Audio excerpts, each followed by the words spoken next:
Hello everyone. तो चलिए आज की वीडियो को स्टार्ट करते हैं। और जैसा कि मैं आपको बार बार समझाता हूँ कि मेरे जो इन्वेस्टमेंट्स होते हैं वो मेरे ओन एक्सपीरियंस पे बेस होते हैं। जैसा कि मैं आज होटल सेक्टर की बात करूँगा, तो मुझे ऐसा क्यों लग रहा है कि मुझे इस सेक्टर में आगे पोटेंशियल दिख रही है या ग्रोथ दिख रहा है। तो मैं पहले उसे भी एक्सप्लेन करूँगा, साथ में कुछ डेटास को भी ऐड करूँगा, साथ में मैं आपको नंबर्स वाइज भी दिखाने को ट्राई करूँगा।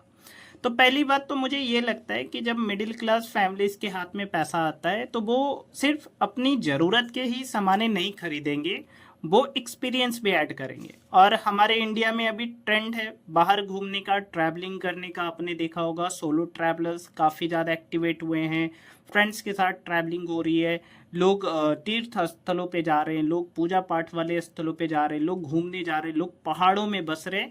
तो ये एक ट्रेंड है। और ये जो ट्रैवलिंग है वो क्या है कि एक एक्सपीरियंस ऐड करती है लोगों के लाइफ में। तो ये तो पहला रीजन हो गया कि मैं इस सेक्टर में देखने वाला हूँ। क्या ये नंबर्स पे शो होता है? अगर मैं नंबर्स वाइज भी आपको दिखाऊं तो आप देखोगे तो ये इंडियन होटल लिमिटेड है। अगर मैं 2020 की बात करूं तो 4400 करोड़ के आसपास का जो टॉप लाइन था वो 9300 करोड़ के आसपास का आ चुका है। मतलब ग्रोथ तो यहाँ पर देखने को मिली है। साथ में अगर मैं आपको यहाँ पर परसेंटेज वाइज भी दिखाने को ट्राई करूँ तो 94%, 19%, 16%, 23%।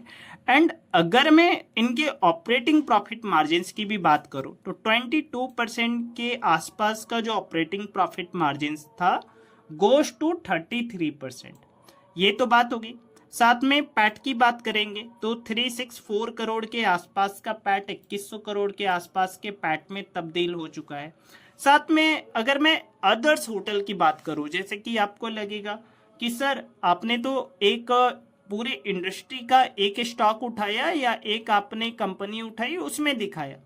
क्या ये चीजें अगर ट्रैवलिंग में चल रही है, क्या इंडियन होटल्स में ही ओनली लोग बुक कर रहे होंगे होटल्स? तो मैं और भी अगर मैं दिखाने को ट्राई करूं, चाहे मैं लेमन ट्री को दिखाऊं, आओ मार्च 2020 में 669 करोड़ के आसपास का टॉप लाइन 1400 करोड़, लगभग डबल हो चुका है। साथ में मार्जिन देखोगे तो 36% का मार्जिन गोज टू 48%। एंड अगर मैं प्रॉफिट की बात करूं, -13 करोड़ का प्रॉफिट 280 करोड़। तो यहाँ पर भी आपको ग्रोथ आती हुई दिखी। साथ में ईएचआई की भी बात करेंगे तो यहाँ पर मार्च 2020 में 1500 करोड़ के आसपास का टॉप लाइन, 2800 करोड़ के आसपास का। साथ में मार्जिन की अगर मैं बात करूं 18% का मार्जिन, 36% के आसपास का।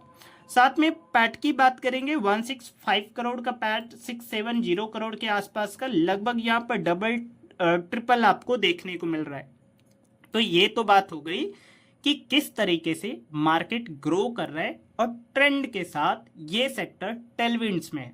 साथ में अगर मैं कुछ और भी आपको इसके रीजंस समझाने को ट्राई करूं कि क्यों मार्केट में ग्रोथ आ रहा है, क्या रीजंस हैं ग्रोथ आने के, तो आप यहाँ पर भी पढ़ सकते हो। टूरिज्म बूम्स आ रहे, रिलीजन्स टूर ज़्यादा हो रहे, कॉरपोरेट ट्रैवल्स आ रहे, आप देखोगे वेडिंग्स एंड इवेंट्स हैं, इंडिया में आईपीएल का कॉन्सर्ट होता है। साथ में आप देखोगे तो लोग पहाड़ों में ज़्यादा बसना प्रेफर कर रहे हैं। आज के जो इंडियंस हैं वो लोग ट्रेंड ये चला रहे कि चलो पहाड़ों में चलते। एक एक ट्विटर पे ट्रेंड भी ट्रेंड कर रहा था, चलो पहाड़ों में बसते हैं। तो दैट्स वाई रीजन कि मुझे ये लगता है कि नहीं, ये जो सेक्टर है वो आगे 5 to 6 ईयर्स 10 ईयर्स में काफ़ी अच्छा पैसा बना करके दे सकता है। मैं पहले ही आपको समझा दूं कि यहाँ पर मैं जितनी भी चीज़ें समझा रहा हूँ सभी एजुकेशनल पर्पस के लिए होगी। तो प्लीज़ ऐसे आपको इन्वेस्टमेंट टिप्स के तौर पर बिल्कुल भी नहीं लेना है, ओनली एजुकेशनल पर्पस के तौर पे देखना है। अगर मैं कुछ डेटास को भी ऐड करूँ, अगर आप बोलोगे सर डेटास को भी कुछ ऐड करो, तो मैं पहले ही बता दूँ कि ये जो मैं पीपीटी बनाता हूँ वो मैं ज़्यादातर दिखा नहीं सकता क्योंकि ऑलरेडी मैं इसके पैसे लेता हूँ।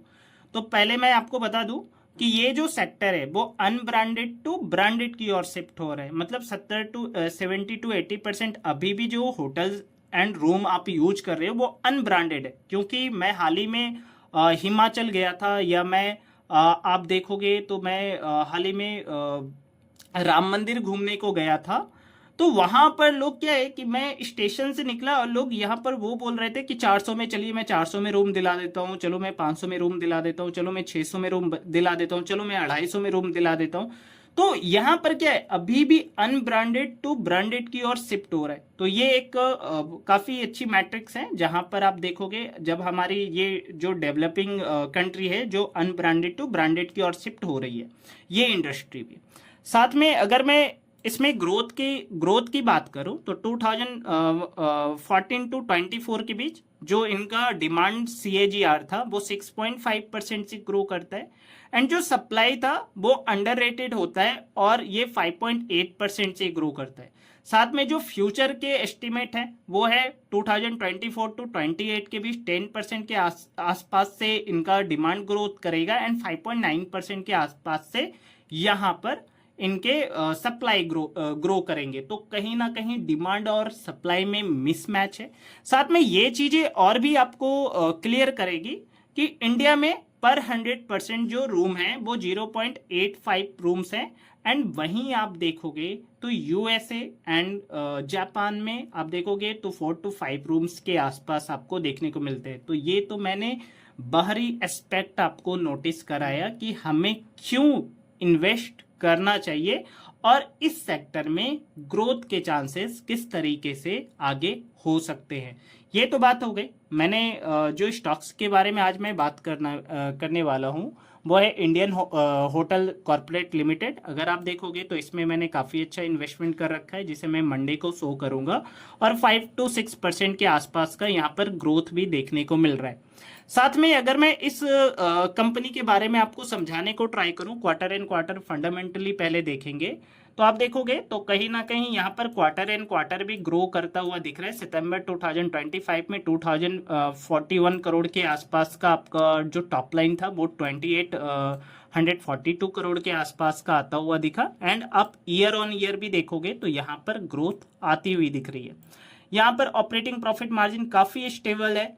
साथ में अगर मैं प्रॉफिट एंड लॉस स्टेटमेंट दिखाऊं तो अभी जस्ट मैंने आपको दिखाया था कि इनका जो प्रॉफिट एंड लॉस स्टेटमेंट है उसमें चाहे आप टॉप लाइन की बात करो, चाहे आप मार्जिन्स की बात करो, और चाहे आप पैट की बात करो, सभी चीजें यहाँ पर आपको ग्रो होती हुई दिख रही है। तो इनके अगर मैं रेशियोज की भी बात करूं, जैसे कि आप देखोगे तो इनका जो मार्केट कैप है वो 95,000 करोड़ के आसपास का है। साथ में पी रेशियो की बात करेंगे तो 53 के आसपास का देखने को मिल रहा है। ROC 17, ROE 16, मतलब रेशियोज के बारे में अगर मैं यहाँ पर दिखाऊं तो मुझे ठीक ठाक ये कंपनी देखने को मिल रही है।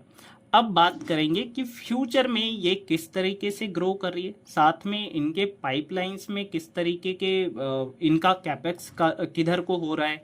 साथ में ये भी देखेंगे अभी इनके पास